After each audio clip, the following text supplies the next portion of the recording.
A febrile situation at the moment and lots of criticisms of the way it's being policed. But let's talk first of all about, I suppose, where we are today. I think the good news that we need to reflect is that last night was relatively calm.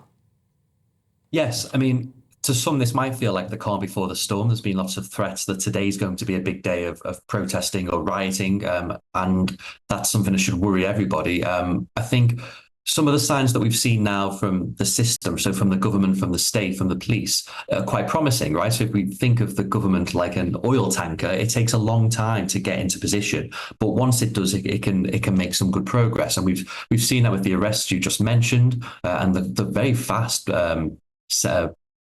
processing of kind of within court, which, you know, people might be asking, well, why is it we can suddenly do this now, but in normal times the courts are all backed up and things like that. But I think Starmer will probably be in a stronger position by the end of the week than he was at the start, because things are starting to move in his favour. 400 arrests. I mean, I will go back to this.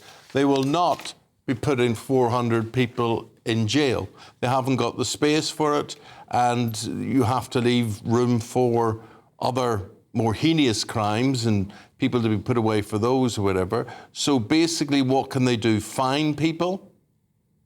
Well, there's two ways they could go, I suppose. One is, yes, they could fine people some very short sentences or suspended sentences.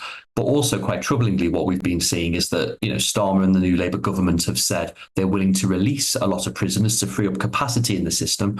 And people will raise eyebrows if people who have committed much more serious crimes, like, say, manslaughter, are let out a lot earlier than they would have otherwise been, in order to make an example of a few rioters to go in for just a couple of months.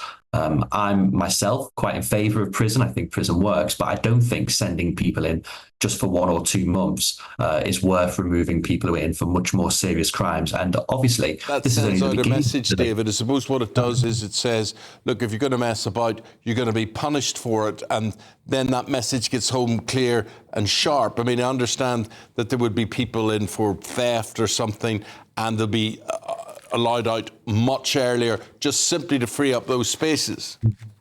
Yeah, and I mean, this is the issue of going from opposition to government. When you're in government, your decisions matter. If you can shout from the sidelines in opposition, there's no real consequence. But now Starmer's got to make these very tough decisions. Ultimately, 14 years of Conservative government means that there are not enough prison spaces. The party didn't build enough, and now Starmer has to deal with the consequences. And there are no easy answers. As you say, prison work is a deterrent. It will put off rioters if they see that their friends are going into prison very quickly, it must be said. But on the other hand, the public are not going to accept if a few months down the line we see a spate of crimes committed by people who were let out early. For the Metro newspaper, the first conviction so far, Joshua Simpson, 25, who was convicted of assaulting a police officer. He hasn't been sentenced yet, but lots of warnings that there could be 10-year sentences. And indeed, if they do end up facing terror charges, which has been the warning from the Director of Public Prosecutions, and he's been quoted in the Telegraph today saying he's aware of at least one instance where it is already happening that terror charges are being used. Of course, the sentencing for that, incredibly serious. Well, one of the issues that we seem to have as a country is that people don't get punished when they commit crimes, and I think it's completely fair that somebody who commits an offence that could be classed as terrorism should be sentenced along those. There should be no. It's worth defining what a crime that is under the Terror Offences Act is, because that is something that is motivated by an ideology that can be defined, in a sort of, well, it's motivated by ideology. That's the source of the crime. Yeah, I mean, ultimately, we are a democracy, and people shouldn't be trying to affect political change through violence or through criminality. Obviously, we've seen some shocking scenes of hotels being set on fire with people in them. That is obviously wrong. I'm not an expert in the law, but I don't know whether that counts as terrorism or not. But these are serious offences, and people should be sent down for a long time if they're, putting human lives in danger. Well, you've got a situation in Northern Ireland, David, whereby we have loyalist paramilitary groups behind a lot of what is happening. It is organised, and they are terror groups. They are outlawed groups.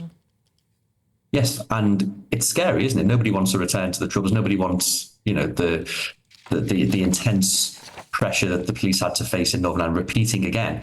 And I think really this should be a wake-up call for the political class that people aren't happy. These type of riots, these types of protests don't spring out of nowhere. That's not to say that people are justified in committing acts of violence, in breaking the law, because obviously we're meant to be a nation based on laws. But politicians, once this has passed, will have to look at the root causes of this and look at why so many people are so willing to go and commit so many criminal acts. And with so many gatherings today, is today a day that worries you?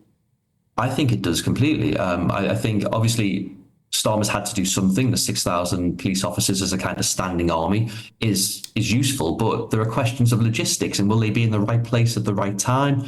You know, these take a long time to set up. If we do have the 30 riots that have been muted across social media and across the news, that is very worrying. And, you know, someone who's from Liverpool that has seen the riots happen in this city, you know, I don't want to see my city burnt. I don't want to see my city destroyed. And I just hope that everybody who's considering going to one of these protests, even if they intend to be completely peaceful, stay at home, because the more people there, the more oxygen it provides to the people who do want to cause trouble, and makes them think that they're on the right side here.